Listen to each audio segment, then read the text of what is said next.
यह कहानी एक छोटे से पहाड़ी गांव शांतिनगर की है। यह गांव खूबसूरत वादियों के बीच बसा था, लेकिन इसकी एक खतरनाक सच्चाई भी थी। गांव के एक छोर पर एक पुराना बंगला था, जिसे काला बंगला कहा जाता था। गांव के लोग कहते थे कि इस बंगले में हर रात एक महिला की सिसकियां और कभी कभी बच्चों की हंसी सुनाई देती थीं। कोई नहीं जानता था कि वहां क्या हुआ था, लेकिन हर कोई इसे शापित मानता था।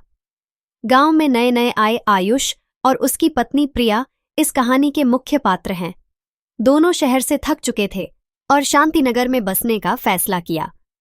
आयुष एक लेखक था और वह अपनी अगली किताब के लिए प्रेरणा तलाश रहा था। जब वे गांव पहुंचे तो उन्हें किराए के मकान में जगह नहीं मिली।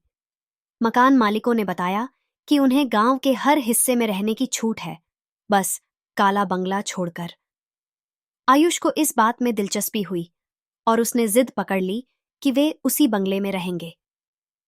प्रिया ने मना किया, लेकिन आयुष ने उसे मना लिया। बंगला दिखने में सुंदर था, लेकिन अंदर अजीब सी ठंडक थी। दीवारों पर समय की गहराई के निशान थे और फर्नीचर धूल से ढका हुआ था। पहली रात उन्होंने सफाई में बिताई और सोने चले गए। आधी रात को प्रिया को ऐसा लगा कि कोई उसके कमरे में चल रहा है। उसने जब दरवाजा खोला तो देखा कि गलियारे में रोशनी जल रही थी, लेकिन जैसे ही वह रोशनी के करीब गई, वह बुझ गई। प्रिया ने इसे अपना भ्रम मान लिया और वापस सोने चली गई। भूतः अनुभवों की शुरुआत। अगले कुछ दिनों में अजीब घटनाएं शुरू हो गईं। 1. हर रात उनके कमरे में फर्नीचर की आवाजें सुनाई देतीं। 2. आयुष को अक्सर लगता कि कोई उसकी किताब पढ़ रहा है। 3.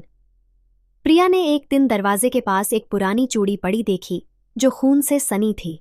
आयुष ने इन सब बातों को अनदेखा करने की कोशिश की। वह मानता था कि यह सब उनके डर का नतीजा है। एक दिन सफाई करते समय प्रिया को एक पुराना ट्रंक मिला। उसमें एक डायरी और कुछ पुराने फोटो थे। डायरी किसी किरण देवी नाम की महिला की थी, जो बंगले की पहली मालिक थी। डायरी में लिखा था कि किरण को गांव वालों ने जादू टोना करने का आरोप लगाकर जिंदा जलाने की कोशिश की थी। उसकी छोटी बेटी को भी गांव वालों ने मार दिया था। तभी से यह बंगला शापित माना जाने लगा। आयुष ने डायरी के आधार पर गांव के बुजुर्गों से बात की। एक वृद्धा ने बताया कि किरण एक बहुत अच्छी महिला थी, लेकिन गांव के मुखिया ने उसके साथ अन्याय किया, क्योंकि वह उसकी जमीन हड़पना चाहता था। आयुष और प्रिया ने ठान लिया कि वे किरण और उसकी बेटी की आत्मा को शांति दिलाएंगे।